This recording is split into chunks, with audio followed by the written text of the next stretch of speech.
நம்ம தமிழ்நாட்டில் வந்து பார்த்திங்கன்னா ஒரு பையன் வந்து படித்து முடிச்சுட்டு அவனுக்கு கல்யாண வயசு வரும்போது 26 27 இல்லை 25 வயசு ஃபஸ்ட் டிகிரி முடிச்சுட்டு ஒரு ஜாபுக்கு போயிருந்தான். 25 வயசில் பொண்ணு தேட ஆரம்பிச்சிருவாங்க. அப்படி பொண்ணு தேடும் போது வந்து பார்த்திங்கன்னா ஏற்படுற இப்போ பொண்ணு தேட போனான்னா எல்லாம் பல கண்டிஷன் இருக்கும். அந்த கண்டிஷன்ஸ்லாம் நிறைவேற்றுறதுக்காக சரி இங்கேயெல்லாம் வேலை பார்த்தா சரிப்பட்டு வராரா அப்படின்னு சொல்லிட்டு 25 26 27 வயசு வெளிநாட்டு வேலைக்கு கிளம்பி வர்றது. அப்படி கிளம்பி வந்துட்டு அவங்க என்னென்ன சொன்னாங்களோ அதெல்லாம் சரி பண்ணிவிட்டு அங்கே போகும்போது திருமண வாழ்க்கை அவருக்கு அமைஞ்சுதா அமையலையா அப்படிங்கிறத பற்றி, அப்படி அமைஞ்சாலும் அது சிறப்பாக இருந்துச்சா அப்படிங்கிறத பற்றி இந்த வீடியோவில் ஃபுல் டீட்டெயிலாக பார்க்குறோம். வணக்கங்க, இது உங்கள் ரமக்குமார். நிறைய நண்பர்கள் வந்து பார்த்திங்கன்னா ஊரில் படிச்சுட்டு இருப்பாங்க. வந்து ஒரு பெண் குழந்தை வந்து ஒரு வீட்டில் இருக்குது அப்படின்னா அந்த பெண் வந்துட்டு பெரிய பொண்ணு ஆனதுமே என்ன சொல்லுவாங்க, படிக்க வச்சுக்கிட்டு இருப்பாங்க. படிக்க வச்சு முடிச்சுமே ஜாபுக்கு போனாலும் போகலாம், போகலைன்னா பெட்ரோல் கடமை என்னென்னா வயசுக்கு அந்த பிள்ளைய வந்து வீட்டில் வச்சுருக்க ஒரு பொண்ணை வந்து வீட்டில் வச்சுட்டு இருக்கக்கூடாது அப்படின்னு சொல்லிட்டு திருமணத்துக்கு வந்து நல்ல இடம் வந்தால் கொடுக்கணும்னு சொல்லிட்டு அவங்க சைடு உள்ள நியாயங்கள். அதே வந்து பையனுக்கு வந்து பார்த்திங்கன்னா குடும்ப சுமைகள் இருக்கும், எல்லாம் இருக்கும். இவன் வந்துட்டு அதுமாரி ஒரு கண்டிஷன்ஸே கிடையாது. முதல்ல வந்து குடும்பத்தில் உள்ள குறைபாடுகளெல்லாம் இவன் சரி பண்ணணும். அக்கா தங்கச்சி இருந்தால் அக்கா தங்கச்சி கட்டிக்கணும், வீடு கட்டலைன்னா வீடு கட்டணும், கடன் அப்பா ஏற்படுத்தி கடன் தான் கடன் அடைக்கணும். ஒரு வேளை நல்ல வேலை செட்டில் ஒரு அரசியல்வாதி பிள்ளையோ இல்லை ஒரு பிஸ்னஸ் மேனோ ஒரு பிள்ளையாக இருந்தானா அவனுக்கு வந்து கரெக்டான டைமில் வந்து மேரேஜ் நடக்கும். ஒரு மிடில் கிளாஸ் இல்லை ஒரு ஏழையான ஒரு குடும்பத்தில் பிறந்தவன் வந்து பார்த்தோன்னா இதெல்லாம் சரி பண்ணிட்டு தான் வந்து மேரேஜ் பண்ண முடியும். அப்போ வந்து பொண்ணு கேட்க போகும்போது வந்து பார்த்திங்கன்னா ஃபஸ்ட்டு பொண்ணு பார்க்குற ப்ராசஸ் வந்து பார்த்திங்கன்னா முன்னெல்லாம் வந்துட்டு அத்தை மக, மாமன் மக, அக்கா மக அப்படின்னு சொந்த பந்தங்களை பொண்ணு எடுப்பாங்க. அதனால் வந்து அந்த பிரச்சனையும் கிடையாது. இன்றைக்கெலாம் வந்து கல்யாணம் பண்ணிட்டாவே அண்ணன் தம்பி உறவும் கிடையாது, அக்கா தங்கச்சி உறவும் கிடையாது, எல்லாம் பிரிஞ்சிடறாங்க. அதனால தான் இந்த இவ்வளோ பிரச்சனைகள். கூட்டு குடும்பமாக இருந்தாங்கன்னா சொந்தத்தோட சொந்தம், இந்த சொந்தம் என் சொந்தத்தில் இருந்து அந்த சொந்தத்தில் அந்த பொண்ணு இருக்குப்பா, அந்த சொந்தம் அந்த பொண்ணு இருக்குன்னு சொல்லி ஈஸியாக பொண்ணு கிடைக்கும். இன்றைக்கெல்லாம் வந்து சுயநலவாதிகளாக இருந்துக்கிட்டு சொந்த பந்தங்கள் நம்ம எல்லாமே கரெக்டாக வந்துடும் போயின்னு சொல்லிட்டு ஆரம்ப காலகட்டத்தில் உறவுகளை முறிச்சிக்கிறதால வந்து பார்த்திங்கன்னா இவங்களுக்கு பொண்ணு கிடைக்கிறது வந்து ரொம்ப கஷ்டமாக தான் இருக்குது. ஆனால் தென் மாவட்டங்களில் வந்து பார்த்திங்கன்னா அதுமாரி இல்லை, நல்ல உறவை காப்பாற்றுறாங்க. இப்போ இந்த தாய் மாமன் மாமன் படம் வந்துச்சு பாருங்கள், சூரியோட. ஸோ அதில் வந்துட்டு அந்த தென் மாவட்டத்தில் உள்ள ரியாலிட்டிக்கு ஸ்டோரி லைட்டாக வந்து அதில் வந்து கொஞ்சம் கொஞ்சம் என்ன சொல்கிறது, கொஞ்சம் வந்து அதில் வந்து ஒரு படம்னா கொஞ்சம் ஒரு இன்ட்ரெஸ்டிங்காக இருந்தால் கூட கொஞ்சம் கொஞ்சம் இன்ட்ரெஸ்டிங்கான ஸ்டோரியில் சேர்த்துக்கிறாங்க. அதுமாரி தான் இருக்காங்க. ஸோ அதனால் வந்து தென் மாவட்டங்கள் வந்து பார்த்திங்கன்னா வேலை பார்த்துருமா அக்கா பொண்ணு இருக்குது, மாமா பொண்ணு இருக்குது அப்படின்னு சொல்லிட்டு போய் மேரேஜ் பண்ணுவாங்க. அப்போ ஒரு சில இடங்களில் வந்து பார்த்திங்கன்னா அங்கேயும் ஒரு சில இடங்களில் வந்து உறவை முறிச்சிக்கிறவங்களுக்கு வந்து இந்த பொண்ணு பிரச்சனை டிமாண்டு தான் இருக்குது. அப்போ இவர் பொண்ணு பார்க்க போகும்போது வந்து பார்த்திங்கன்னா ஃபஸ்ட்டு பொண்ணு பார்க்குற ப்ராசஸ் எப்படி இருக்குன்னா, இப்போ அவங்க போயிட்டு வந்து இடைத்தரகர் அங்கேயும் ஒரு இப்போலாம் வந்து பார்த்திங்கன்னா அது அவங்களுக்கு ஒரு பெரிய பிஸ்னஸ். பக்கத்து வீட்டு பொண்ணு பார்த்து கொடுக்கணும்னு சொல்லி மேட்ரிமோனியோ இல்லை வந்து புரோக்கர்கிட்ட போய் ஏங்க இது பக்கத்து வீட்டு பொண்ணு தாங்க அப்படின்னா அதுக்கும் காசு தான். இன்றைக்கி பொண்ணு பார்க்க போகணுன்னாவே வந்து பல லட்சங்கள் வச்சுட்டு தான் போகணும். பல லட்சங்கள் வச்சுட்டு போனால் தான் பொண்ணையே பார்க்க முடியும். இப்போ அதை அலைய விட்டு 10 15 பொண்ணை காட்டிட்டு தான் ஒரு பொண்ணை இது போனாங்க. ஸோ அப்படிங்கும்போது நீங்கள் பொண்ணு பார்க்க போகிறீங்கன்னா அங்கே போய் ஒரு பொண்ணு வீடு அமைஞ்சிருச்சு. அமையும் போது என்ன பண்ணுவாங்க, ஃபஸ்ட்டு வந்துட்டு முன்னெல்லாம் ஜாதகம் பார்ப்பாங்க, பேசிக்கலாம் வச்சுக்கலாம் அப்படிமா. அப்புறம் அவங்க பொண்ணு வீட்டு தரப்பில் வந்து பையன் நம்ம பொண்ணு நல்லா வாழுமா வைக்குமான்னு சொல்லிட்டு பையன் எப்படி ஏதுன்னு ஊரில் வந்து விசாரிப்பாங்க. ஃபஸ்ட்டு கட்டம். ரெண்டாவது கட்டம் வந்து பார்த்தா வீடு, வயல் வரப்பு இருக்கா, வீடு நல்லா இருக்கா, கார் இருக்கா, பையனுக்கு ஜாப் இருக்கா அப்படின்னு விசாரிப்பாங்க.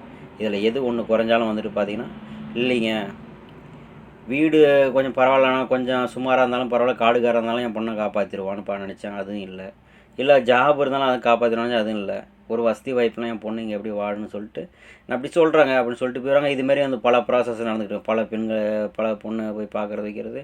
அதேமாரி வந்து இவருங்களும் வந்து என்ன பண்ணணும்னா இவங்களுக்கு செட் ஆகாமல் இவங்களும் தட்டி கழிச்சுருந்தாங்க. இதில் வந்து பொண்ணுங்களை மட்டும் குறை சொல்லுவோம், பொண்ணு வீட்டை மட்டும் குறை சொல்ல முடியாது, பசங்க வீட்டிலும் குறை சொல்கிறது தான்.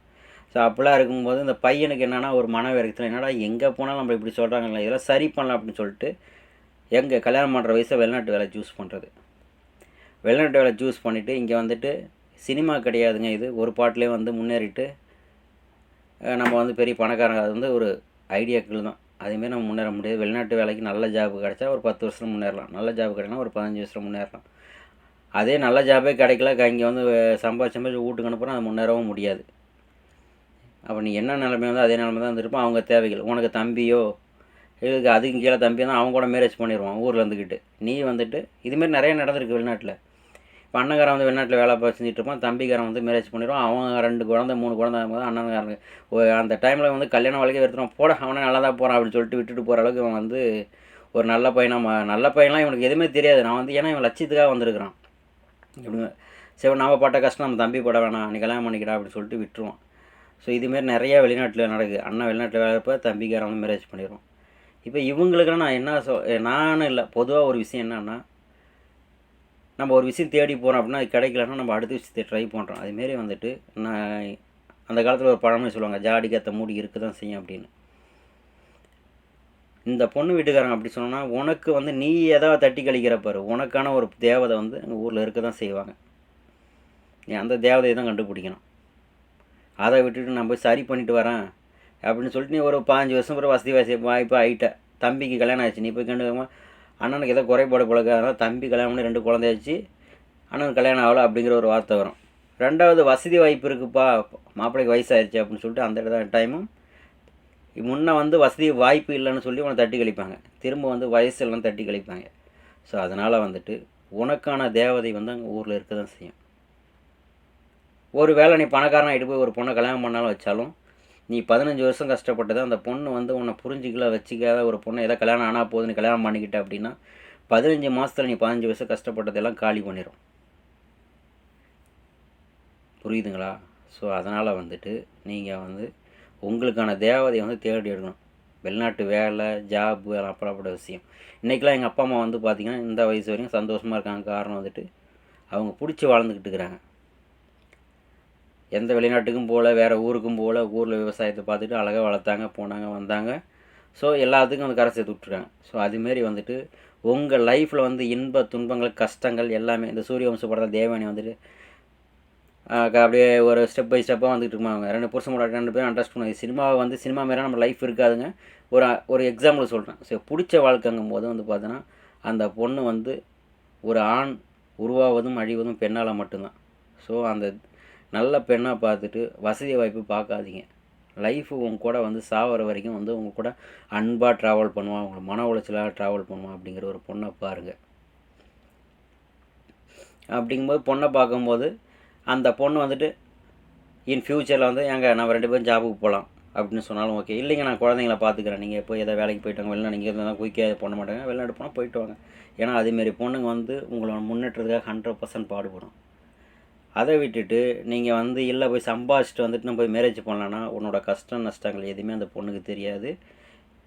ஸோ அப்படிங்கும்போது காசு செலவு பண்ணணும், போகணும், வரணும், என்ஜாய் பண்ணணும் அப்படிங்கிற மூமெண்ட்டில் இருக்கிற பொண்ணை வச்சுக்கிட்டு நீங்கள் வந்து குடும்பங்கள் வந்து சரியாக பண்ணவே முடியாது. ஸோ அதனால் வந்துட்டு இந்த கல்யாணம் பண்ணுற வயசில் வெளிநாட்டில் போய் சம்பாதிச்சு செட்டில் ஆகிட்டு வந்து கல்யாணம் பண்ணலாம்னு நினச்சிட்டு யோசிச்சுட்டு இருக்காதிங்க. உங்கள் கல்யாண வாழ்க்கை கேள்விக்குறியாக தான் ஆகும். கஷ்டமோ நஷ்டமோ லைஃப்பில் ஆட்டோமேட்டிக்காக எல்லாத்துலையும் ஜெயிச்சிருவேன். உனக்கு வாழ்க்கையே இல்லாமல் நீ ஓடிக்கிட்டு இருந்து எதை நோக்கி ஓடிக்கிட்டு இருக்க போகிற? சரி, ஃபார் எக்ஸாம்பிள் நீ வந்து வெளிநாட்டில் சம்பாரித்து அப்பா அம்மாட்ட கொடுக்குற, அவங்க தான் அந்த காசு பணத்தில் கொஞ்சம் சொகுசாக வாழ்ந்துக்கிட்டு இருப்பாங்க. பையன் வெளிநாட்டில் சம்பாதிக்காமல் போகிறான், நீ இங்கே வந்து வெளிநாட்டில் வயிற்ற கட்டி வாய் கட்டி தான் சம்பாதிப்பேன். அதே வந்து கல்யாணம் ஆன பிறகும் இதே தான் நடக்கும். நீ வந்து பொண்டாட்டி பிள்ளைங்க சம்பாதிச்சு கொடுத்து அனுப்பிட்டுப்பா, நீங்கள் வயிற்று கட்டி வாய் கட்டி தான் வெளிநாட்டில் வாழ்ந்துட்டு இருக்கணும்.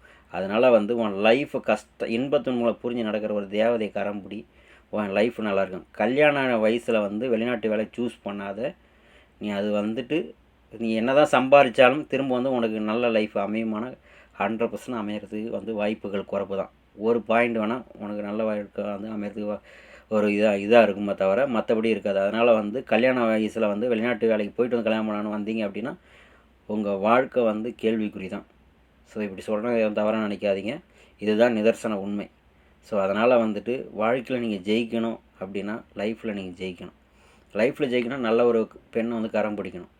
அந்த தேவதை என்னென்னு பாருங்கள். வசதி வாய்ப்பு எதுவுமே பார்க்காதீங்க. உங்கள் கூட வந்து கஷ்டத்துலேயும் இன்பத்திலும் துன்பத்திலும் பங்கெடுக்கும் அப்படின்னா அது ஒரு பொண்ணை வந்துட்டு அழகாக கல்யாணம் பண்ணுறது லைஃப் ராஜா மாரி வாழ பாருங்கள். இல்லை அதை அப்படி இதை அப்படி அவன் அதை சொன்னான் இவன் சொன்னான்னு கேப்பா பேச்சு கேட்டுன்னா அவன் செட்டில் ஆயிடுவான். வாழ்க்கை தான் கேள்விக்குறியாக இருக்கும். இது வந்து வெளிநாட்டில் ஒர்க் பண்ணுற நண்பர்களுக்கு வந்து கல்யாண வயசு வந்துச்சுன்னா கண்டிப்பாக போய் கல்யாணம் பண்ணிவிட்டு வந்து திரும்ப வேலை பாருங்கள். காலத்தை விட்டுறாதீங்க. காலம் போனால் திரும்பவே திரும்பாது. அப்புறம் நீங்கள் என்ன தான் மண்டையில் அடிச்சுட்டு அழுதாலும் ஒன்றும் புரியாது. இன்றைக்கே வந்து உங்களை கேட்குறது நாதி இல்லை, வயசாச்சுன்னா உங்களை கேட்குறதுக்கு எந்த ஒரு நாதியும் இருக்காது. அதனால் வந்து திருமண வாழ்க்கையை கரெக்டான வயசில் போய் தேர்ந்தெடுங்க. உங்களுக்கான தேவதை வந்து ஊரில் இருக்காங்க. ஸோ அந்த தேவதை கண்டுபிடிக்கிறது உங்களோட கையில் தான் இருக்குது. பயணங்கள் தொடரும். நன்றி, வணக்கம், வாழ்க வளமுடன் எல்லாம்.